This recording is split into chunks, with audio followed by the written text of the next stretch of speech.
ان مواقع پہ جو انہوں نے کام کیا وہ کام تم کو بھی کرنا ہے۔ اللہ رب العزت نے اپنی کتاب کے اندر 25 انبیاءوں کا نام لیا ہے، اور اس سے ہٹ کر کچھ کا تذکرہ ہے، نام نہیں ہے، لیکن تذکرہ علماء لکھتے ہیں تفسیر کے اندر یہ اس نبی کا واقعہ ہے، اس نبی کا واقعہ ہے، نام نہیں ہے۔ جیسے سورہ یاسین کے اندر 3 نبی آئے، پہلے ایک آیا، اس نے دعوت دی، لوگ نہیں مانے، اللہ نے اس کی تقویت کے لیے اور 2 بھیجے، ہو گئے 3 نبی، لیکن تینوں کا نام نہیں پتا ہے۔ شمعون علیہ السلام کا واقعہ ہے، لیکن آپ کا بھی نام نہیں ہے۔ صحابہ نے، تابعین نے، اقوال موجود ہے کہ تفسیر میں آتا ہے کہ یہ اس نبی کا واقعہ تھا، طالوت اور جالوت کا جو واقعہ تھا۔ تو یہ ساری چیزیں یاد رکھی، تو لہٰذا 25 کا نام لیا، کچھ کا تذکرہ کیا۔ انبیاء تو 1,24,000 کے قریب آئے حسن روایت کے مطابق، تو جب 1,24,000 آئے تو پوروں کا نام اور پوروں کا واقعہ کیوں نہیں لیا؟ اس لیے کہ ان 25 کا نام لینے میں اور کچھ کے واقعہ سنانے میں قیامت تک کے لیے سب کے لیے ہدایت موجود ہو گئی ہے، یاد رکھیے۔ مطلب اب ان 25 انبیاءوں کے جن کا نام لیا گیا اور جن کا تذکرہ کیا گیا، اتنے واقعات ایک انسان کے لیے قیامت تک ہر فتنے سے بچنے کے لیے کافی ہے، اس بات کو سمجھنا ہے۔ اور ان کو جو ان کے واقعات کو بیان کیا گیا اس میں ہمارے لیے ہدایت ہے۔ طریقہ کار نبی اکرم صلی اللہ علیہ وسلم کہوں گا، لیکن ان کی ہدایتیں لی جائیں گی، اور ہر نبی کا واقعے کے اندر ایک مختلف ہدایت ہے، ایک مختلف پہلو ہے زندگی کا، یاد رکھیں ہر نبی کے۔ جیسے آج کل کے نوجوانوں کے لیے یہ بات گزارش کروں گا، والدین سے بھی گزارش کروں گا، پہلے بھی جمعہ خطبہ میں کر چکا ہوں کہ آج کل کے نوجوانوں کو جو عشق مزاجی کے چکر میں، لو افیئر کے چکر میں، اور پتہ نہیں کتنے قسم کے سیکشول ریلیشن شپ کے چکر میں ہے، ٹھیک ہے، میں نہیں کہہ رہا ہوں کہ آج جو سن رہے ہیں وہ یہ سب کر رہے ہیں، لیکن سماج میں یہ سب ہو رہا ہے، اگر آپ کو نہیں پتا ہے تو ایک الگ بات۔ تو یوسف علیہ السلام کی زندگی نوجوانوں کے سامنے رکھو کہ کتنا بہترین خوبصورت نوجوان، اور اس کے بعد فطرت سے ہٹ کر، فطرت کیا ہے دنیا میں بتائیں نا آپ کو، فطرت یہ ہے کہ مذکر مؤنث کو اپنی طرف اٹریکٹ کرنے کی کوشش کرتا ہے، فطرت سے ہٹ کر یہ خاتون ان کے اوپر جو گرویدہ ہو گئی، اور اس کے بعد انہوں نے اللہ سے ڈر کر وہ عمل نہیں کیا جس کا وہ آفر دے رہی تھی، حالانکہ مالدار تھی، مقام رکھتی تھی، کوئی بات باہر لیک ہونے کا چانس نہیں تھا، برائی خاموشی سے ہو جاتی تھی، بات دب جاتی تھی، لیکن کہا میں اللہ سے ڈرتا ہوں۔ تو اس واقعے میں یوسف علیہ السلام کی ہمارے لیے یہ عبرت ہے، یہ نصیحت ہے۔ پیرنٹس، والدین سمجھائے بچوں کو بیٹھ کر۔ تو ہر نبی کا واقعہ آپ جو بھی پڑھیں گے اس میں ہدایت کے کئی واقعات، طریقہ کا نبی اکرم صلی اللہ علیہ وسلم کی سنت، لیکن ان کے واقعات سے ہم کو ہدایت لینا ہے، سمجھ لینا ہے، نصیحت لینا ہے، کنکلوژنز نکالنا ہے، اسی لیے تو واقعات بیان کی گئے۔ مجھے بتائیے، آپ اپنے بچوں کو جو بنانا چاہتے ہیں وہی واقعات بچوں کو سناتے ہوں گے نا؟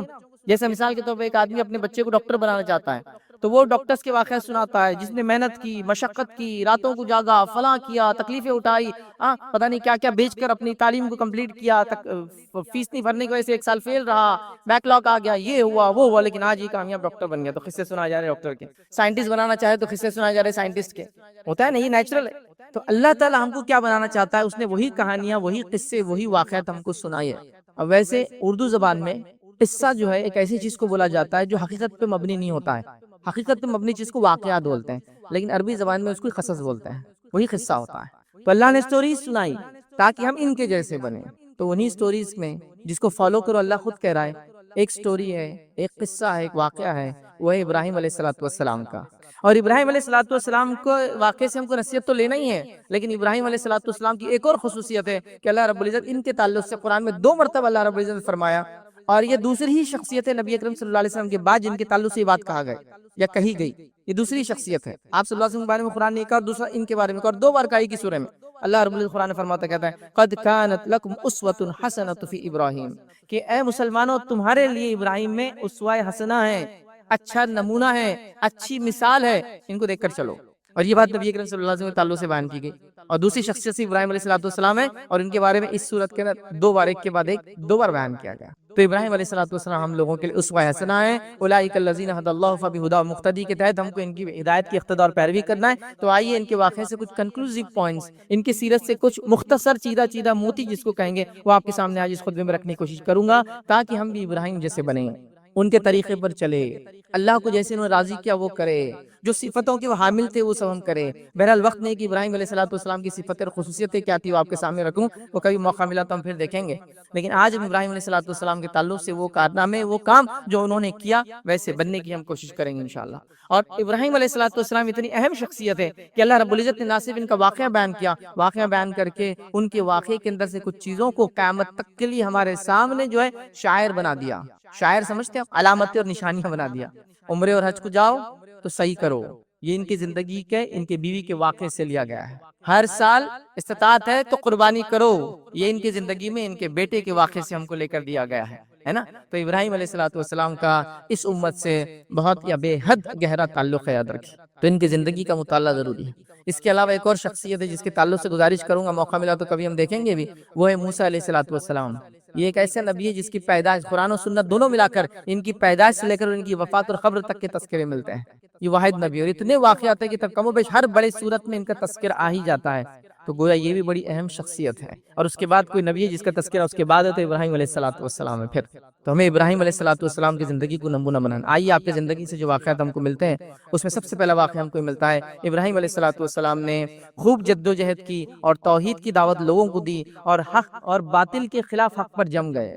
توحید کی دعوت یہ سب سے اہم چیز ہے آپ کی زندگی کی، یاد رکھیے، کیونکہ آپ جب نبی بنائے گئے کوئی مسلمان دنیا میں نہیں تھا آپ کے علاوہ، تو آپ نے سب سے پہلا کام توحید کی دعوت دی۔ یہ ہم کو بتاتا ہے کہ ہم لوگوں کو بھی اگر ترجیحات دینا ہے، کسی کام سے کام شروع کرنا ہے دین کا، تو سب سے پہلے وہ توحید کی دعوت سے شروع ہوگا، کیونکہ جس کے توحید کی دولت نہیں، جس کے بعد اللہ کو ماننے کا صحیح تصور نہیں، باقی اس کے اعمال اس سے کچھ کام نہیں آنے والے، یاد رکھیں، چاہے پھر وہ اپنے آپ کو مسلمان کیوں نہ کہے، اس سے کوئی فرق نہیں پڑتا۔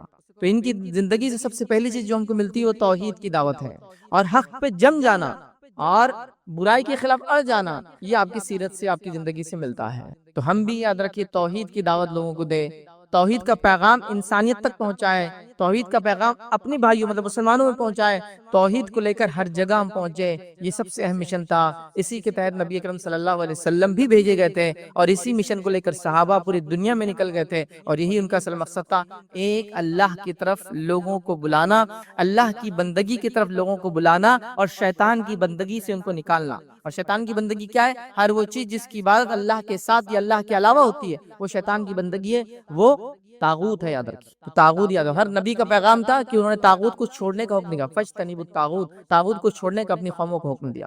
تو ہمیں بھی اس پیغام کو لے کر چلنا، یہ سب سے اہم دعوت ہے ابراہیم علیہ السلام کی، اس میں کوئی کمپرومائز نہیں ہے۔ لیکن کتنی افسوس کی بات ہے، ہم لوگوں کو توحید کی طرف نہیں بلا رہے ہیں، توحید کی دعوت دینے سے ڈر رہے ہیں، اقوام عالم سے ڈر رہے ہیں، اپنے وطن میں ڈر رہے ہیں۔ لیکن یاد رکھیے توحید کی دعوت جب چھپائی جاتی ہے تو حالات بگڑ جاتے ہیں، توحید کا پیغام جب سنایا جاتا ہے تو حالات برابر ہوتے ہیں۔ ہم لوگ الٹا سمجھ رہے ہیں، توحید کا پیغام سنایا جائے گا تو حالات بگڑ جائیں گے، ہم سمجھ رہے ہیں توحید کا پیغام چھپایا جائے گا تو حالات اچھے رہیں گے۔ یاد رکھیں نہیں، اس پیغام کو چھپانے کے نتیجے میں یہاں تک قومیں پہنچ جاتی ہے کہ وہ آپ کی گردن پر بھی ہاتھ ڈالنے لگتی ہے کہ آپ کیوں، کیونکہ ان تک وہ پیغام نہیں پہنچا جو پہنچانا چاہیے تھا۔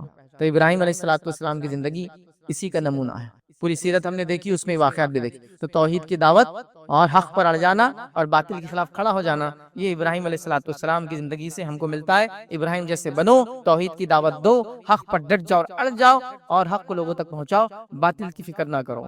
دوسری چیز یاد رکھیے ابراہیم علیہ السلام کی زندگی سے جو ہم کو ملتی ہے وہ یہ یاد رکھیے کہ ابراہیم علیہ السلام نے یاد رکھے اللہ کے راستے میں وقت کی قربانی دی۔ ابھی وقت کی قربانی کی بات میں خاص اتنے اوپر کیوں لا رہا ہوں توحید کے بعد، اس لیے کہ آج کا دور اور حالات یہ ہے کہ لوگ کہہ رہے ہیں آپ کو کتنا پیسہ چاہیے لے لیجئے، وقت مت مانگی بس مجھ سے، کسی بھی چیز کے لیے وقت مت مانگی۔ جیسا مثال کے طور پر آپ کسی کے پاس چلے گئے، بھائی مسجد کا کام ہے، مدرسے کا کام ہے، تعلیم کا فلاں فلاں، پیسے لے کے چل جاؤ، میرے کو آؤ مت بولو، لیکن چونکہ وقت نہیں ہے انسان کے پاس، کسی کام کے لیے وقت نہیں ہے اس کے پاس، نماز وغیرہ کو آ جائے تو بڑی بات، وقت نہیں ہے، سمجھ رہے ہیں؟ تو ابراہیم علیہ السلام کی زندگی سے جو سب سے بڑی مثال ہم کو ملتی ہے، اللہ کے لیے وقت کو نکالا، زندگی کو لگا دیا، اپنے مشن کو پہچان لیا۔ اب آپ ایک سوال کر سکتے ہیں، اگر اللہ کے نام وقت لگانا ہے تو کیا پھر تجارت کرنا، تعلیم حاصل کرنا، اسکول کالج جانا، یہ سب کیا چھوڑتے ہم؟ نہیں، یہ سب بھی کرنا ہے، لیکن یہ پرائمری نہیں رہیں گا، ہمارا سیکنڈری رہیں گا کبھی بھی۔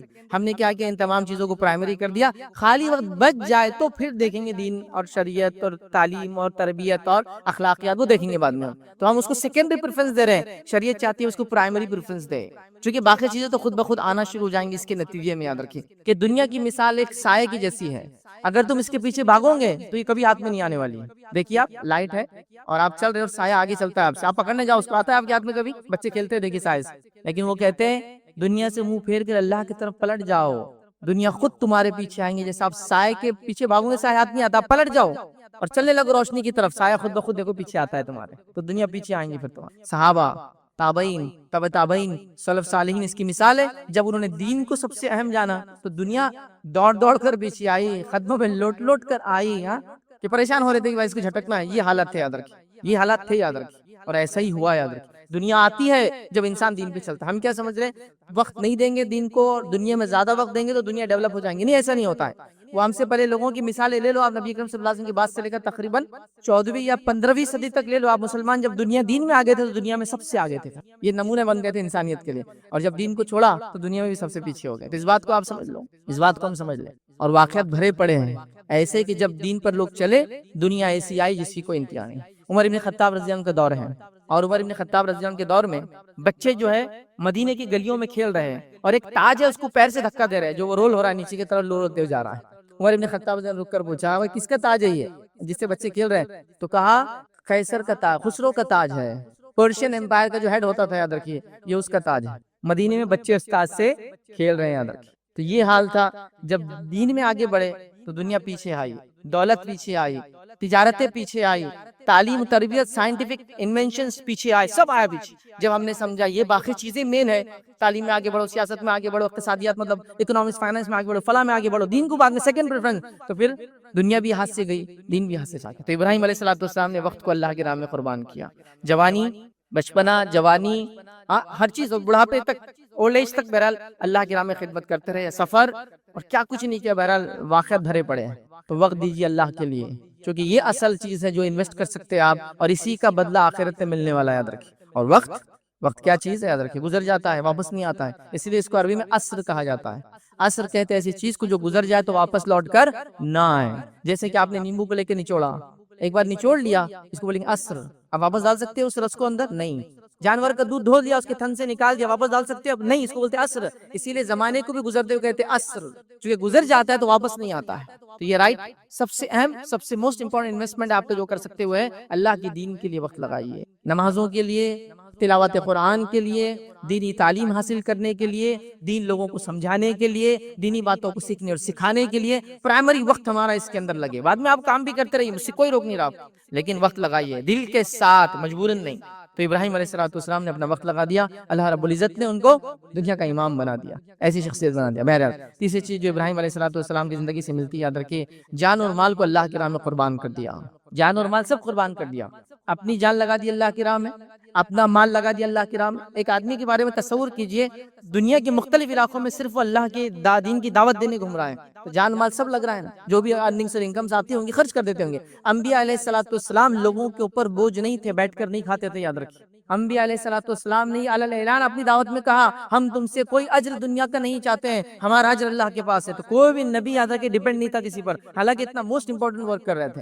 تو انہوں نے جان اور مال، ظاہر سی بات ہے اب اتنا آدمی جو دین کے لیے وقت لگا رہا ہے بہت زیادہ سرمایہ نہیں کر پاتا، بچا نہیں پاتا، خرچ ہو جاتا ہے اس کا۔ اور آپ اللہ کی راہ میں یاد رکھیے جان اور مال اپنا سب کچھ لٹا چکے تھے، جس کے نتیجے میں، اور اللہ رب العزت کے بارے میں یہ بات میں نے آپ کے سامنے رکھ دی تھی پہلے بھی، اللہ تعالیٰ قربانیوں کا قدردان ہے، وہ قربانیوں کو ضائع نہیں ہونے دیتا، یاد رکھیے۔ تو ابراہیم علیہ السلام نے وقت کے ساتھ ساتھ جو اہم چیز اور ایسٹ انسان کے پاس تھا، جان اور مال کی قربانی اللہ رب العزت کی راہ میں لگا دی۔ آج ہم یہ کام کے لیے بھی تیار نہیں ہیں، تھوڑی سی اگر آنچ آ جائے مجھ پر اگر توحید کی وجہ سے تو میں اس کو برداشت کرنے کے لیے تیار نہیں ہوں۔ کیوں رشتے خراب کرنے کا، کیوں پڑوسی سے معاملہ خراب کرنے کا، کیوں ایسا کرنے کا، چھوڑ دو نا، اور چھوڑ دے رہے چیزوں کو یاد رکھیے۔ مال خرچ کرنے کا معاملہ آیا تو اللہ رحم کرے، اللہ کے چند بندوں کو، نیک بندوں کو چھوڑ کر سب کا معاملہ یہ، وہ چاہتے سارے کام زکات میں نپٹا دی جائے امت کے، کوئی بھی کام بولتے زکات چلتی کیا، سارے چیزیں 2.5% میں نپٹانا چاہتے ہیں، اور وہ بھی سال میں نصاب کو مال پہنچتا ہے تو نکلتی ہے، ورنہ کسی کی نکلتی بھی نہیں ہے۔ تو وہ سب کام 2.5 میں نپٹا لو، آپ مسجد بنانا ہے تو زکات میں نکال لو، مدرسہ زکات میں چلا لو، اسکول زکات میں چلا لو، سب 2.5 میں ایڈجسٹ کر لو۔ اور اب تو لوگ اس سے بھی نیچے آ چکے ہیں، وہ انٹرسٹ میں ہوتا ہے کچھ، نعوذ باللہ انٹرسٹ چلتا ہے کیا اس کے لیے، اور انٹرسٹ کے لیول پہ آ گیا، 2.5 سے بھی نیچے چلے گئے۔ انٹرسٹ کہاں کا چلتا ہے بول رہے ہیں، بتاؤ، وہ وہاں دینا چاہتا ہوں میں، جو کہ اتنا انٹرسٹ میرے پاس آ رہا ہے، اپنے انکم کا پرائم، اپنی کمائی کا سب سے بیسٹ۔ تو 2.5% تو فرض ہے، 97.5 کے بارے میں کیا ہے، وہ محبت کی زکات ہے، یہ شریعت کی زکات ہے، 2.5% دینا ہی ہے۔ لیکن جب اللہ سے بندہ محبت کرنے لگتا ہے تو 97.5 ہی نکال دیتا ہے، چونکہ وہ محبت کی وجہ سے زکات مطلب خرچہ کرتا ہے اللہ کی راہ میں۔ تو ابراہیم علیہ السلام نمونہ ہے جان اور مال خرچ کرنے میں۔ آگے بڑھتے ہیں، ابراہیم علیہ السلام نے اللہ کی خاطر اپنے گھر کو چھوڑ دیا، معمولی چیز نہیں، یاد رکھیے۔ لوگ جب کمانے باہر جاتے ہیں نا تو کبھی ایئرپورٹس میں کھڑ رہ کے دیکھیے، کمارا بھی ہے تو وہ لوٹ کے ماں سے ملنے آ رہا، باپ سے ملنے آ رہا، رشتہ دار سے ملنے، اس کو دل جانا چاہتا نہیں، حالانکہ واپس آنے والا ہے، تھوڑی ہمیشہ کے لیے جا رہا ہے، اس کو بیچا تھوڑی یا غلام تھوڑی ہو، تو بھی اس کا دل لگتا ہے، صرف گھر چھوڑ کر کمانے کے لیے جا رہا ہے، حلال، ہمیشہ کے لیے نہیں جا رہا ہے۔ تو یہ حال ہے، پھر اگر بیوی بچے پیچھے ہو پھر تو لینے پہ دے رہے ہیں، جس کو رو رہا ہے، پریشان ہو رہا ہے، جانے کے بعد دل نہیں لگ رہا ہے اس کا، یہ ہو رہا ہے گھر چھوڑنے سے۔ ابراہیم علیہ السلام نے اللہ کی خاطر گھر چھوڑ دیا اپنا۔ والد نے وارننگ دی تھی نا، ابراہیم اگر آج کے بعد تم نے کچھ کہا تو تمہیں کیا کروں گا، پتھر مار کے قتل کر دوں گا۔ تو ابراہیم نے کہا تم پر سلامتی ہے، اور گھر چھوڑ کر نکل گئے۔ تو اللہ کے لیے گھر چھوڑنا، دیکھیے رشتہ دار آپ کے اچھے ہو برے ہو، ایون مومن ہو یا کافر ہو، تب بھی آپ ان کے ساتھ رہنا چاہتے ہیں۔ یہ نیچرل انکلینیشن ہے، فطری جھکاؤ ہے انسان کا، وہ چاہتا ہے۔ دیکھیے کسی انسان کو پوچھے جو ابھی US میں چلا گیا، ہوں گے نا آپ کی رشتہ دار جان پہچان، کینیڈا چلا گیا، XYZ چلا گیا، اس سے کبھی پوچھیے اورنگ آباد میں آ کے واپس رہنا کیسا دل چاہتا ہوتا ہے، اگر مجھے اتنی انکم ہو جائے نا واپس آ کے یہیں بس جاؤں گا۔ سمجھا، میرے حالات، میری مجبوریاں، بچوں کی تعلیم، فلاں کی شادی، بہنوں کی شادی، بیٹیوں کی شادی، یہ فلاں کے لیے میں وہاں رکا ہوا ہوں، موقع ملا تو واپس اپنے وطن آ جاؤں گا۔ تو وطن، گھر بڑی اہم چیز ہوتی ہے۔ ابراہیم علیہ السلام نے اللہ کے لیے گھر چھوڑ دیا، اور گھر چھوڑ کے نکل، اب کس ایج میں نکلے نہیں جانتے، لیکن ارلی ایج زندگی کا، بالکل جوان تھے، بہرحال گھر چھوڑنا پڑا اپنے والد کا، چونکہ والد نے قتل کی وارننگ دے دی تھی۔ نکل گئے اس دعا کے ساتھ کہ اللہ تم پر رحم کرے، میں تم پر تمہارے لیے سلامتی کی دعا کرتے رہوں گا، اور کرتے رہے جب تک کہ اللہ نے روکا نہیں ان کو۔ قرآن نے کہا کہ ابراہیم علیہ السلام کو روکا ہے کہ بس مشرک کے لیے دعا نہیں قبول ہوتی۔ بہرحال تو گھر کو چھوڑنا، اسی طرح والد اور خاندان کو چھوڑنا آپ کی عظیم قربانیوں میں سے ایک قربانی ہے۔ کس کے لیے؟ اللہ کے لیے۔ ہم لوگ بیوی کے لیے چھوڑ رہے ہیں، جھگڑے کی وجہ سے چھوڑ رہے ہیں، اختلاف کی وجہ سے چھوڑ رہے ہیں، عزت نہیں ملی بول کے بھی چھوڑ رہے ہیں کچھ لوگ، شادی میں عزت نہیں بڑے بھائی کو، چلو میں اور میری بیوی جا رہے گھر چھوڑ کر۔ تو ہم دنیا کے لیے چھوڑ رہے ہیں، دین کے لیے انہوں نے گھر بھی چھوڑ دیا، والد کا گھر چھوڑ دیا، رکھے گھر سے نکل گئے۔ یہ بڑی، جس کو کہتے ہیں، جو لوگ جانتے ہیں، جو لوگ سمجھتے ہیں، ان کو سمجھ میں آئے گا کہ والد اور خاندان کو چھوڑنا کتنا مشکل ہوتا ہے ایک انسان کے لیے۔ تو آپ نے اپنے والد کو چھوڑا، اپنے خاندان کو چھوڑا۔ ہم دنیا کے لیے یہ سب کر رہے ہیں، دین کے لیے نہیں ہو رہا، لیکن آپ نے دین کی خاطر یہ کیا، والد کے وارننگ کو چھوڑ دیا۔ اسی طرح آپ نے قربانی میں ایک عظیم قربانی دی، اپنا وطن اللہ کے لیے چھوڑ دیا، وطن چھوڑ دیا۔ اب چھوڑا کیا، لے جائے گئے اٹھا کر، گرفتار کر لیے گئے۔ میں یہ نہیں کہوں گا جیل میں ڈالا کہ پتہ نہیں اس زمانے میں کیا سسٹم تھا، لیکن گرفتار تو کیے گئے، اٹھائے گئے، بادشاہ وقت کے پاس موجود کیے گئے، آگ میں ڈالے گئے۔ اس نے سمجھا آگ میں چونکہ بچ گئے، اب اس سے زیادہ بات کو آگے بڑھانے سے حق بات ظاہر ہو جائیں گی، ابراہیم کو جلا وطن کر دو، سٹی سے نکال دو، بستی اور شہر سے باہر کر دو، تو چلو ہم سیف ہو جائیں گے، تو جلا وطن کر دیا۔ تو وطن سے بے وطن ہو گئے، یاد رکھیے۔ تو وطن کو چھوڑنا پڑا۔ وطن کیا ہوتا ہے، اس کی محبت لوگوں کے دل میں کیا ہوتی ہے، یہ فطری چیز ہے، یاد رکھیے۔ جو لوگ آزادی کے بعد جن کو موقع ملا لیفٹ اور رائٹ جانے کا، اس ملک کو چھوڑ کر چلے گئے، 75 سال بعد بھی آج بھی ان سے آپ پوچھے تو کہتے ہیں موقع ملا تو پھر اپنے وطن واپس آئیں گے، ہے نا۔ دیکھیے یہ محبت ہوتی ہے۔ 100 سال سے کسی کا خاندان فلاں جگہ جا کے بس گیا کمانے کی وجہ سے، آج بھی آپ سوال کریں گے تو کہیں گے وطن تو وہی ہے بھائی، آنا ہم پسند کریں گے۔ یہ ہوتی محبت۔ تو وطن چھوڑا، والد کا گھر چھوڑا، اپنے خاندان کو چھوڑا، یہ دین کے لیے یاد رکھیں عظیم قربانیاں دی۔ یہ بڑی اہم بات ہے، یاد رکھیں۔ تو یہ بھی ملتا ہے ہم کو کہ اللہ کی راہ میں ہم اس سب چیزوں کو قربان کرنے کے لیے ریڈی رہے، جیسے ابراہیم علیہ السلام نے کیا۔ اسی طرح یاد رکھیے اللہ کی راہ میں سب سے محبوب چیز اللہ نے جب بھی ڈیمانڈ کی، ابراہیم علیہ السلام سب سے آگے کھڑے تھے اس چیز کو قربان کرنے کے لیے۔ اب اوپر کی قربانیاں، گھر بار، وطن، وہ تو ہو گیا، لیکن محبوب چیز جو انسان کو ہوتی ہے وہ ہوتی جان اپنی اور بیوی بچے، وہ بھی قربان کر دے۔ جب اللہ نے ڈیمانڈ کیا، بچہ پیدا ہوتا ہے تو اسے شادی کرتے ہیں، حاجر علیہ السلام سے بچہ پیدا ہوتا ہے، اسماعیل نام رکھا جاتا ہے، بچہ دودھ پیتا ہے، اللہ کہتا ہے جاؤ اس کو فلاں جگہ چھوڑ دو، چلے گئے چھوڑنے۔ کوئی آواز نہیں، کوئی چوچرا نہیں، کوئی سوال نہیں، کوئی یہ نہیں کہ ایسا کیوں اور ویسا کیوں، یہاں بھی ہو سکتا ہے، لے گئے اور لے جا کر چھوڑ دیا۔ سب سے محبوب چیزوں کو اللہ کی راہ میں قربان کیا، رکھیے لے جا کر اپنے بیوی کو اور شیر خوار بچے کو، دودھ پیتے بچے کو لے جا کر اس جگہ چھوڑ دیا جہاں اللہ رب العزت نے حکم دیا تھا، یاد رکھیے۔ تو اپنے بیوی کی قربانی دی، اپنے بچے کی قربانی دی، اور اس سے بڑھ کر کہ ان کی جدائی اللہ نے حکم دیا، جدائی تو پڑ گئی، اس کے بعد اللہ نے حکم دیا جا کر اس ننھے منھے بچے کو ذبح کر دو۔ آپ ذبح کرنے کے لیے نکلے، بچے کو لٹا دیا، اور چہرے کے بل نہیں لٹایا کیونکہ اس میں نظریں مل جاتی تو انسان کے دل میں محبت آ جاتی ہے، گردن کے بل لٹایا، مطلب پیشانی کو نیچے رکھا، اور اب چھری پھیر چکے تھے، آواز آئی اے ابراہیم تم نے اپنا خواب سچ کر دکھایا۔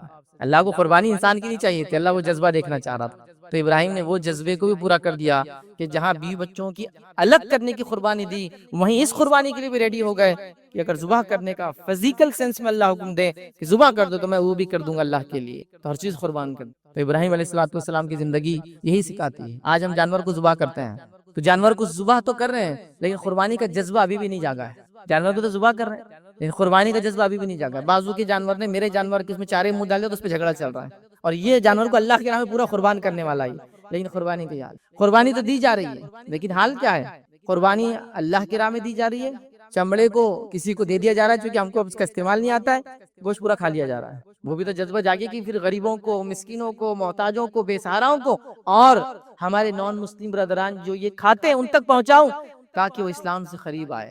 بہت سے لوگ سوال کرتے ہیں کہ غیر مسلموں کو قربانی کو دیا جاتا ہے؟ ہاں دیا جا سکتا ہے، ہر اس شخص کو جو کھا سکتا ہے۔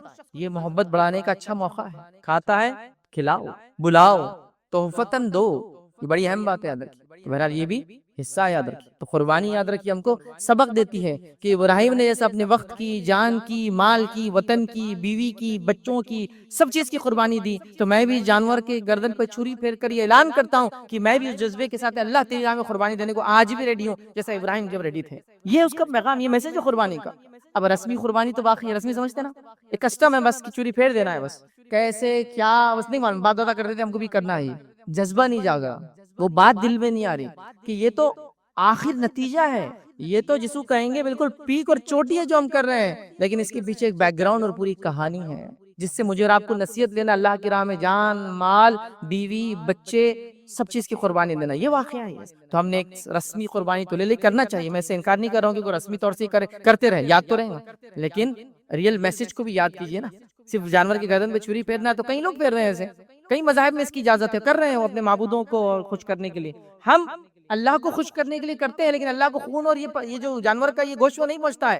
اللہ رب العزت نے اس بات کو قرآن میں اعلان کر دیا، لن ینال اللہ لحومها ولا دماؤها ولکن ینال التقوی منکم، نہیں پہنچتا اللہ کے پاس تمہارے جانوروں کا گوشت اور خون، لن ینال اللہ لحومها، ان کا گوشت نہیں پہنچتا، ولا دماؤها، ان کا خون بھی نہیں پہنچتا، ولکن ینال التقوی منکم، وہ تمہاری جو نیت ہے نا، وہ نیت اللہ کو پہنچتی ہے۔ تو اللہ کو کیا پہنچتا ہے؟ قربانی کی نیت، گوشت اور خون نہیں پہنچتا۔ کچھ مذاہب میں معبودوں کو وہ قربانی دیتے ہیں، ان کا عقیدہ یہ کہ گوشت اور خون بھی معبودوں کو پہنچتا ہے، ہمارے پاس وہ عقیدہ نہیں ہے، یہ تو صرف اللہ کے پاس نیت پہنچتی ہے کہ کس خالص نیت سے قربانی ہے، کیا سیکھا اس سے، تو پھر کیا پہنچا رہے اللہ کو؟ صرف نیت پہنچا رہے، اس میں بھی گڑبڑ کر دیں گے تو کیسا ہوگا؟ میرا بکرا تیرے بکرے سے بڑا دکھے اس کے لیے لے رہے، تو پھر یہ نیت کرپٹ ہو جائے۔ ہاں میرا بڑا جانور زیادہ غریبوں کو فائدہ پہنچائیں گا اس لیے میں لے رہا ہوں، بہت اچھی نیت، لیکن ابھی تو کمپٹیشن آپ دیکھ رہے ہیں نا، مطلب عجیب لیول پر کمپٹیشن چل رہا ہے، جانوروں کو سجایا جا رہا ہے، مہندیاں لگائی جا رہی ہیں، نہلایا جا رہا ہے، اقوام عالم اس سے متاثر ہوتی ہے۔ تو بہرحال تو یہ بات میں اس لیے رکھ رہا تھا آپ کے سامنے کہ ایک مومن بندہ جب ایمان لاتا ہے اللہ پر تو نہ صرف آخرت کی اچھی زندگی کا فائدہ نہیں اٹھاتا، دنیا میں بھی وہ ایک بہترین زندگی جو ہے جیتا ہے۔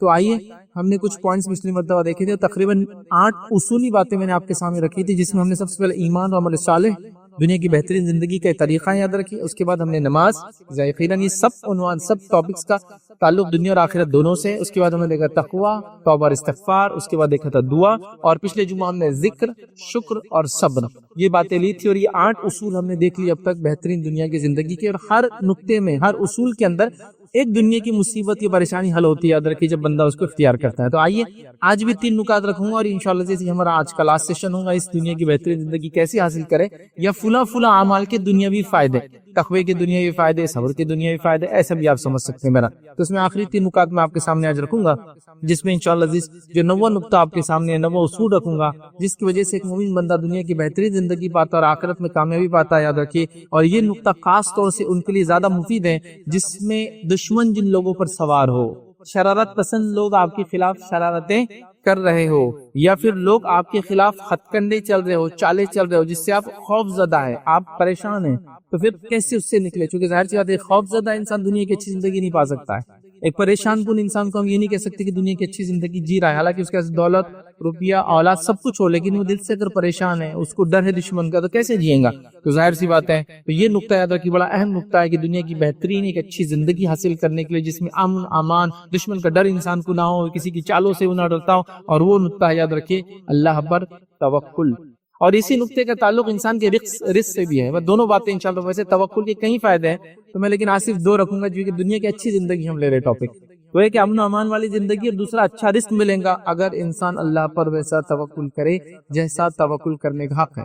اب توکل کیا ہوتا ہے؟ توکل کا معنی یہ ہے، میں یقیناً اس کے اصطلاحی معنی نہیں دے رہا ہوں، ڈیفینیشن نہیں بلکہ سمجھانے کے لیے۔ توکل کا معنی یہ ہے کہ جس ذات پر انسان اعتماد کرے، اس پہ مکمل طور سے اپنا بھروسہ رکھے کہ بس وہی ذات کرنے والی ہے، ختم، یہ توکل ہے۔ اگر میں یہ کہتا ہوں کہ اللہ رب العزت پہ میرا توکل ہے، تو مکمل طور سے میرا اعتماد یہ ہے کہ اللہ جو چاہے وہی کرے گا، کوئی دوسرا کچھ نہیں کر سکتا، یہ ہے توکل۔ لیکن ایک بات توکل کے فائدے دنیا میں اس سے پہلے رکھ دوں، یہ ہے کہ توکل کا بڑا بھونڈا معنی ہم میں بڑا رائج ہے، مشہور ہے، وہ کیا ہے کہ ہم اسباب کو اختیار نہ کرتے ہوئے یہ ہمیشہ کہتے ہیں ہم کو اللہ پہ توکل ہے۔ یہ سنت نہیں ہے۔ نبی اکرم صلی اللہ علیہ وسلم کے پاس ایک شخص آیا، ایک صحابی، اور کہ اللہ کے رسول میں اپنے اونٹ کو کھلا چھوڑوں یا اس کو باندھ کر رکھو. مطلب ان کے نزدیک ان کو لگا توکل کا معنی ہے کہ ان کو کھلا چھوڑ دینا اللہ پہ بھروسہ رکھ کر. جیسے کہ آج کے زمانے میں کہوں گاڑی کو چابی رکھ کے میں چھوڑ دوں کہ مسجد کے باہر یا راستے میں, اللہ پہ بھروسہ ہے میرا توکل. تو نبی اکرم صلی اللہ علیہ وسلم فرمایا نہیں, پہلے اونٹ باندھ پھر اللہ پہ توکل کر, اسباب کو اختیار کر پھر اللہ پر توکل کر. چونکہ ہمارے پاس توکل کا یہ بھونڈا معنی بہت رائج ہے, اللہ کرنے والا سب کچھ کرے گا, میں کچھ نہیں کروں گا. مطلب یہ کہ میں گھر میں لیٹ کر منہ کھول کے پڑا رہوں گا اور یہ کہوں گا کہ رزق دینا اللہ کا کام ہے, میرا توکل اللہ رزق دے گا, میرا رزق میرے منہ میں خود بخود آ جائے گا. کیسے؟ انبیاء کے ساتھ نہیں ہوا. بڑے بڑے انبیاء بازاروں میں گئے کمانے کے لیے, بلکہ قرآن میں تو کچھ انبیاء پہ الزام لگا یہ ایسے کیسے نبی ہو سکتا ہے, یہ تو ہمارے ایسا کماتا دھماتا ہے. کیونکہ لوگوں کو لگا انبیاء بولے تو اسپیشل کچھ خاص, جو انسان جو عام کام کرتے ہیں ان کو ضرورت نہ اس کو, ان کو نہ کوئی دکھ ہوتا ہو نہ تکلیف ہوتی ہو نہ ان کو آزمائش سے گزرتے ہو فلاں فلاں, وہ سوچتے تھے ایسے. ان کو لگا یہ کیا ہے, یہ تو ہمارے جیسے کام دھام کرتے ہیں. اور ہم نے دیکھا آدم علیہ السلام کاشتکار تھے, کھیتی باڑی کرتے تھے. ادریس علیہ السلام کے تعلق سے آتا ہے کہ آپ درزی تھے. موسیٰ علیہ السلام کے تعلق آپ آرکیٹیکٹ یا جس کو کہیں گے بلڈنگز وغیرہ کنسٹرکشنز کرتے تھے. عیسیٰ علیہ السلام کے تعلق سے بائبل کہتی ہے کہ آپ بڑائی تھے, کارپینٹر تھے. نبی اکرم صلی اللہ علیہ وسلم پہلے مرحلے میں زندگی کے چرواہے تھے, اس کے بعد تاجر تھے, اس کے بعد ایک بڑے تاجر تھے. یہ سب ہم نے دیکھا نا. تو یہ اسباب نہیں تو کیا ہے؟ تو توکل کا یہ بھونڈا معنی کوئی نہیں کہ میں کچھ نہیں کروں گا اور اللہ مجھے دے دیں گے, یہ نہیں. میں جو میرے پاس اسباب ہے ان کو اختیار کروں گا. میرا توکل پورا اللہ پہ ہے کہ اللہ اس کے ذریعے نہیں, اللہ دینے والا ہے, لیکن جو اسباب ہے جو اللہ نے حکم دیا اپنے نبی کے ذریعے میں اسباب کو اختیار کروں گا. اللہ رب العزت کو معجزہ دکھانا ہے. معجزے کیا ہوتے ہیں؟ یہ کسی فزیکل لاز کو نہیں مانتے ہیں, یہ ہر فزیکل لاز کو ڈیفائی کر دیتے ہیں, اس کے خلاف جاتے ہیں معجزے. جیسے کہ ایک لکڑی کا سانپ بن جانا, ایک نان لیونگ تھنگ کا لیونگ تھنگ موجود میں آنا ناممکن ہے. یہ کسی فزیکل لا طبعی قوانین کے خلاف ہے, اس کو بولتے ہیں معجزہ. لیکن ان معجزوں کو بھی اللہ رب العزت سیدھے نہیں کرتا ہے, انبیاءوں سے کہتا ہے پہلے جو اسباب ہے اس کو اختیار کرو. نبی اکرم صلی اللہ علیہ وسلم ایک جنگ کے اندر ہے, آپ نے کہا کہ پانی کا پہلا جو بھی ذریعہ ملے گا چشمہ, کوئی اس میں ہاتھ نہیں ڈالیں گے جب تک میں نہیں پہنچوں گا. اس کے بعد نبی اکرم صلی اللہ علیہ وسلم جاتے ہیں, اپنی انگلی اندر رکھتے ہیں اور اس کے بعد سارے لوگ پانی پی لیتے. سب اسباب تھے, اتنا کر سکتے تھے. اللہ رب العزت قرآن فرماتا ہے کہ موسیٰ علیہ السلام کو حکم ہوا کہ وہ گزرنا ہے سمندر کے اندر سے, پیچھے سے فرعون آ گیا. اب بنی اسرائیل اللہ رحم کرے کوس رہے ہیں کہ کیا تھے وہاں اچھے تھے, یہ تو اب تو ختم ہی ہو گئے, پیچھے لشکر ہے, سامنے سمندر ہے. اللہ رب العزت کیا فرماتا ہے, اپنے عصا کو موسیٰ پانی پہ مارو. میرا یہ سوال ہے, پانی پہ عصا کیا, پانی پہ دنیا کا سب سے بڑا جھاڑ لے کے JCB سے بھی مارے تو پانی 2 حصوں میں تبدیل نہیں ہوتا ہے.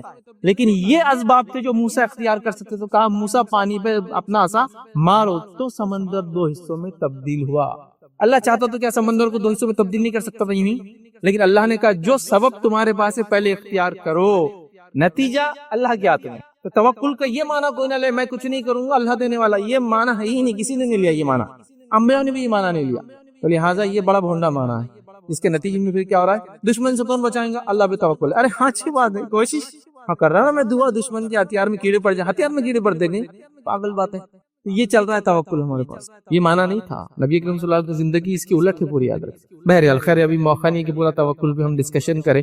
تو بہرحال جس ذات پہ میں نے توکل کا یقین کیا ہے بس اس وقت مکمل یقین رکھوں گا اور اس کے لیے اسباب اختیار کروں گا. جو کچھ ہے نتیجہ اللہ دیں گا, اثر اللہ دیں گا. اسباب میں بیماروں دوا لوں گا, دوا شفا نہیں دیتی ہے لیکن شفا اللہ دیتا ہے. لیکن اسباب اختیار کروں گا, اللہ کے رسول نے دوا لی ہے, اختیار تو کروں گا, لیکن توکل یہ ہے کہ اللہ ہی اس میں وہ کرتا ہے, اور نہ کوئی چیز کے اندر کوئی صلاحیت نہیں کہ وہ کچھ فائدہ ہے نقصان آپ کو دے سکے. بہرحال ٹھیک ہے. آئیے اللہ رب العزت قرآن میں کیا فرماتا ہے, سورہ توبہ سورہ نمبر 9 آیت نمبر 51. اللہ فرماتا اور کہتا ہے قُل لَن يُصِيبَنَا إِلَّا مَا كَتَبَ اللَّهُ لَنَا هُوَ مَوْلَانَا وَعَلَى اللَّهِ فَلْيَتَوَكَّلِ الْمُؤْمِنُونَ. اللہ فرماتا اور کہتا ہے آپ کہہ دیجئے کہ ہم پر کوئی مصیبت نہیں آ سکتی سوائے جو اللہ چاہے, کوئی مصیبت ہم پہ نہیں آ سکتی سوائے جو اللہ چاہے. پھر اللہ نے فرمایا اور کہا وہی ہمارا سرپرست ہے اور مومنوں کو اللہ ہی پر توکل کرنا چاہیے, وہ ہمارا مولا ہے, مددگار ہے, مصیبتوں سے نکالنے والا, اور مومنوں کو چاہیے کہ اللہ پر ہی وہ توکل کریں. تو دیکھیے ایک مصیبت کی بات ہو رہی ہے کہ ساری مصیبتیں اللہ کی طرف سے آتی ہے, تو فوراً کہا پھر اللہ پر انسان توکل کرے. تو اس لیے میں نے کہا کہ کوئی تکلیف ہے, دشمن کا ڈر ہے, کوئی مصیبت ہے, تو ٹالنے کا طریقہ یہ کہ اللہ پر توکل بندہ اختیار کرے جیسا توکل کرنے کا اس کا حق ہے. تو اللہ تعالیٰ ان مصیبتوں کو آپ سے ٹال دیتا. اللہ نے کہا مومنوں کی چاہیے کہ وہ اللہ پر ہی توکل کرے. تو لہٰذا کوئی مصیبت, کوئی دکھ, کوئی تکلیف, کوئی دشمن میرے خلاف چل نہیں سکتا جب تک کہ اللہ رب العزت نہ چاہے, وہ اللہ کی طرف سے نہ ہو, اور میں اللہ پر توکل کروں اور اپنے اسباب کو اختیار کرتے ہوئے زندگی میں دنیا میں آگے بڑھوں تاکہ اس آزمائش سے نکلوں. یہ بات بھی آپ سمجھنے، کوئی آزمائش اگر اللہ کی طرف سے بھی ہو تو اس کو ہٹانا ہمارے لیے ضروری ہے. آپ یہ نہیں کہہ سکتے کہ میں اس میں چلتا جاؤں گا. جیسا کہ اللہ کی طرف سے بیماری آزمائش ہے، لیکن مومن نہ کہنے میں بیمار کنٹینیو رہوں گا اس لیے کہ آزمائش ہے اللہ کی، میں کیسے ہٹا سکتا ہوں؟ نہیں، اس کے خلاف کام کرتے رہنا. جو چیز آپ کو نقصان دیتی ہے یہ سنت ہے یاد رکھیں، چاہے وہ آزمائش کیوں نہ ہو. تو یہ اہم چیز ہے، یاد رکھیں، اس کو سمجھنا چاہیے. آئیے اللہ رب العزت دوسرا فرماتا ہے سورہ طلاق سورہ نمبر 65 آیت نمبر 3 میں اللہ فرماتا ہے، کہتا ہے وَمَن يَتَوَكَّلْ عَلَى اللَّهِ فَهُوَ حَسْبُهُ، جو اللہ پر توکل کرتا ہے اللہ اس کے لیے کافی ہو جاتا ہے. جو اللہ پر توکل کرتا ہے اللہ اس کے لیے کافی ہو جاتا ہے. تو ہمیں چاہیے اللہ پر ہم توکل کریں. اللہ رب العزت انشاءاللہ اس میرے اور آپ کے لیے کافی ہو جائیں گا، دشمنوں کے خلاف، بیماری کے خلاف، مشکلوں کے خلاف، رزق کی تنگیوں کے خلاف اللہ کافی ہو جائیں گے. بس میں اپنی کوششیں کرتی ہوں اللہ پہ بھروسہ کرتے ہوئے، یہ بڑی اہم بات ہے، یاد رکھیے. آئیے نبی اکرم صلی اللہ علیہ وسلم نے ڈر کے اندر یا خوف کے ماحول میں کیسا اللہ پر توکل کیا. صحیح بخاری کی روایت ہے، نبی اکرم صلی اللہ علیہ وسلم ایک واقعہ ہونے کے بعد صحابہ کو واقعہ سنا رہے ہیں. اب واقعہ بڑا لمبا ہے کہ نبی اکرم صلی اللہ علیہ وسلم ایک جنگ کے اندر تھے، وہاں سے آ رہے تھے، صحابہ آرام کرنے کے لیے لیٹے، اللہ کے رسول ایک طرف چلے گئے، صحابہ ایک طرف چلے گئے. نبی اکرم صلی اللہ علیہ وسلم کی تلوار نکال کے جھاڑ پہ لگا دی. اب آرام کر رہے تھے، ایک شخص آیا، اس نے نبی اکرم صلی اللہ علیہ وسلم کی تلوار نکال لی میان میں سے اور اللہ کے رسول صلی اللہ علیہ وسلم کے سر پہ کھڑا ہو گیا اور کھڑا ہو کے یہ الفاظ کہا جو اللہ کے رسول نے بعد میں صحابہ کو سنایا کہ اس شخص نے میرے ساتھ ایسا کیا تھا اور ابھی وہ شخص دیکھو یہاں بیٹھا ہے، کیونکہ بعد میں ایمان لا لیا تھا. تو کہ یہ بیٹھا ہے، اس نے یہ کیا. تو کیا کیا اس شخص نے؟ تلوار نکالی اور کہا، اس نے کہا کہ اب تمہیں مجھ سے کون بچا سکتا ہے محمد. وہ ایک مومن نہیں تھا، کافر تھا اور وہ طاق میں تھا اور نبی اکرم صلی اللہ علیہ وسلم شاید بہت دیر سے پیچھے تھا. اب اس کو لگا کہ موقع ہے، آپ صلی اللہ علیہ وسلم پہ اٹیک کر سکتا ہے. وہ نبی اکرم صلی اللہ علیہ وسلم نے جب آنکھ کھولی، سوئے وہ آدمی گھبرایا تھا، ڈر جاتا ہے، دشمن سامنے کھڑا ہے. تو نبی اکرم صلی اللہ علیہ وسلم اس نے کہا کہ تم کو مجھ سے کون بچائیں گا. تو آپ نے کہا کہ اللہ کے رسول فرمایا، میں نے اس سے کہا جو صحابہ کو قصہ سنا رہے ہیں کہ اللہ تعالیٰ بچائیں گا. سمپل سادی بات، اللہ پہ توکل اسی کو کہتے ہیں. چونکہ آپ کچھ بھی نہیں کہہ سکتا نا. آدمی دیکھیے اب ایسے اسٹیٹ میں ہے کہ دشمن سر پہ تلوار لے کے کھڑا ہے، اسباب اختیار کرنے کا ٹائم بھی نہیں. چونکہ آپ نیند میں سے اٹھتے ہیں نا تو آپ کے ہاتھ پر ایک طرح سے شل رہتے ہیں، اتنا اس میں رفتار نہیں ہوتی ہے، سستی ہوتی ہے، اچانک آپ ایکشن نہیں لے سکتا ہے. اب کوئی کھڑا ہو جائے اور تلوار ہے، دیکھیے اس کا اپر ہینڈ ہے، جس کا معنی یہ کہ وہ اٹیک کر سکتا ہے. تو آپ نے سمپل کہا اللہ، کہا کہ تمہیں محمد مجھ سے کون بچائیں گا. آپ سے فرمایا اللہ. اس نے پھر کہا کہ آج تم کو مجھ سے کون بچائیں گا. پھر سوال کر رہا ہے. نبی اکرم صلی اللہ علیہ وسلم نے کہا اللہ.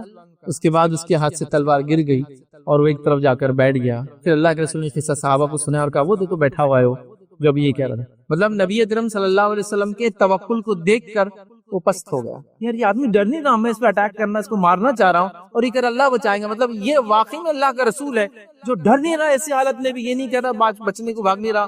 ہوتا ہے نا جھوٹا آدمی تو گر جائے گا، معافی مانگ لے گا، کیا کچھ نہیں کر لیں گا، اللہ ختم فریش. اور تلوار اس کے ہاتھ سے گر گئی اور اس کے بعد وہ سائیڈ میں جا کر بیٹھ گیا. کچھ روایتوں میں اور بھی الفاظ ہے کہ اللہ کے رسول نے تلوار اٹھائی پھر اس سے کہا بہرحال، لیکن اس واقعے کے اندر صحیح بخاری میں اس پہ معاملہ ختم ہوا اور وہ بازو جا کر بیٹھ گیا. تو دشمن کے ڈر سے اللہ کے رسول نے توکل کیا. آئیے توکل کا جو میں نے دوسرا کہا تھا اس سے بھی اس کا گہرا تعلق ہے. وہ اس طرح سے یاد رکھیے کہ انسان رزق کے لیے بڑی جدوجہد کرتا ہے، لیکن اللہ پہ توکل کرنے کے اندر رزق چھپا ہے. اللہ پہ بھروسہ کریں گا تو انسان رزق اس کو ملے گا اندر. اور یہ بات صرف اس کے لیے نہیں جو رزق کماتا ہے، جو نہیں بھی کماتا ہے اس کا کام بھی رزق کے لیے اللہ پہ توکل کرے. ایسا عورتیں ہوتی کمانے دھمانے نہیں جاتی ہے نا، لیکن اس کا معنی یہ نہیں ہے وہ توکل کریں گے اللہ پر، اپنے بچوں کو توکل سکھائیں گے، اپنے ہسبینڈ اپنے شوہر کو توکل سکھائیں گے، پوری فیملی مل کے توکل کریں گی. توکل کا ثمرہ یہ ہوگا کہ ان کو رزق ملے گا. یہ کوئی ضروری نہیں کہ وہ کماتا ہو یا نہیں کماتا ہو. تو بہرحال توکل کے تعلق سے جو واقعہ آتا ہے وہ اس طرح سے یاد رکھیے کہ نبی اکرم صلی اللہ علیہ وسلم فرماتے اور کہتے ہیں، حضرت عمر کو غالباً ایک روایت کے اندر اپنے الفاظ کہتے وہ یہ ہے، اگر تم اس طرح سے اللہ پر توکل کرو جس طرح سے اس پر توکل کرنے کا حق ہے، اگر تم اللہ پر ویسا بھروسہ کرو جیسا اس سے بھروسہ کرنے کا حق ہے، تو تم کو وہ ویسے ہی رزق دیں گا جیسے چڑیاؤں کو، پرندوں کو رزق دیتا ہے. یہ خالی پیٹ اپنے گھونسلوں سے نکلتے ہیں اور بھر پیٹ سامنے گھونسلوں میں واپس آتے ہیں. اگر تم اللہ پر توکل کرو ویسا جیسے توکل کرنے کا حق ہے تو اللہ ویسے ہی تم کو روزی دیں گا جیسے پرندوں کو روزی دیتا ہے کہ وہ بھوکے پیٹ گھر سے نکلتے اور بھر پیٹ واپس آتے ہیں. اس حدیث کے اندر خود یہ بتا دیا گیا توکل کے اندر کوشش شامل ہے. پرندے گھونسلوں میں بیٹھ کر منہ کھول کر اللہ پہ توکل نہیں کرتے، گھونسلوں سے نکلتے ہیں اور بھر پیٹ آتے ہیں. لیکن حدیث کے اندر ہی آ گیا توکل میں کوشش شامل ہے.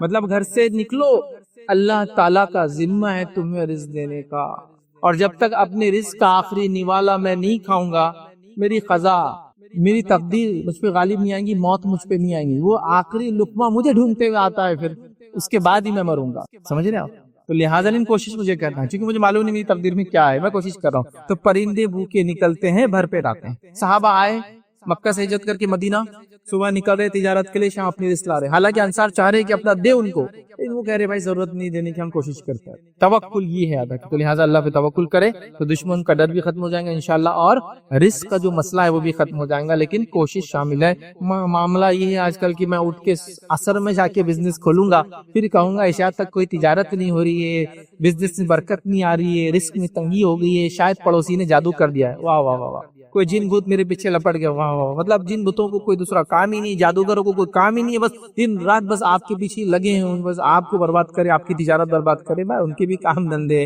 بیوی بچے، جن وغیرہ ہمارے جیسی مخلوق ہے، بیوی بچے، شادی بیاہ سب کچھ ہے ان کے بھی مسائل ہیں، ہوتے ہیں ان میں شرارتی. لیکن اتنا کہ ہر آدمی تو یہی ہے، بزنس نہیں چل رہا، کچھ تو بھی کرنی نہیں ہے. یہ تیری سستی اور کاہلی کو، مطلب جس کو بولیں گے نا ایک اسکیپ گوٹ، بچنے کے لیے بیچارے جن اور جادوگروں کو بدنام کر دیں. ٹھیک ہے کچھ لوگوں پہ ہو سکتا ہے، میں انکار نہیں کرتا ہوں، لیکن ہر دوسرا آدمی نہیں بول رہا، ہر دوسرا آدمی. مطلب میں صبح 12 بجے اٹھوں گا اور کہوں گا صحت برباد ہو رہی ہے، تو صحت اچھی رکھنے کے لیے صبح اٹھنا پڑتا ہے، فجر سے پہلے اٹھنا پڑتا ہے، فجر پڑھنا پڑتا ہے، تھوڑی واکنگ کرنا پڑتا ہے، تھوڑا چلنا پھرنا پڑتا ہے، اچھا کھانا تو صحت رہتی. 12 بجے اٹھ کے بول رہے ہیں اب رات میں 4 بجے سو کر کے صحت خراب ہو رہی ہے. صحت کا آپ کی ہر چیز برباد ہونے، صحت بھی خراب ہوگی، تجارت بھی برباد ہوگی، امن و امان بھی برباد ہوگا. چونکہ حدیث میں الفاظ ہے جو فجر کی نماز پڑھتا ہے اللہ کے امان میں آ جاتا ہے، اللہ کی سیفٹی میں آ جاتا ہے. فجر نہیں پڑھا تو سیفٹی سے باہر چلا گیا آٹومیٹک.